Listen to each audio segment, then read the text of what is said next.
लोक म्हणतात MPSC अवघड आहे रे. कोणी म्हणतं येतं का इतकं वाचून, मार्क नाही ना पुरेसे. पण हे फक्त मला माहितीये.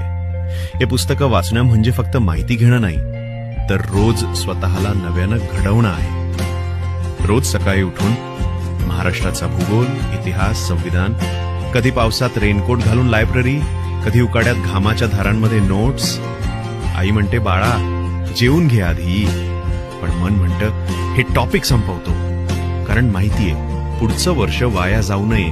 माझ्या एका जागेवर हजारो जणांची नजर आहे. प्री, मेन्स, इंटरव्ह्यू 3 टप्पे नाहीत फक्त, तर 3दा स्वतःला सिद्ध करण्याची संधी. कधी अपयश आलं तरी शिकवण मिळते. कुठे कमी पडलो शोधतो आणि दुप्पट मेहनत करतो. अभ्यासाच्या टेबलावर संविधानाची जाडी वही ठेवलीय. त्याच्यावर ठेवलेलं स्वप्न, आई बाबांच्या डोळ्यात मला अधिकारी म्हणून बघण्याचं. MPSC म्हणजे फक्त परीक्षा नाही, तर स्वतःला रोज पुन्हा तयार करण्याची प्रक्रिया. मित्रा, अपयशाला घाबरू नको. हा प्रवासच तुला अधिकारी घडवेल.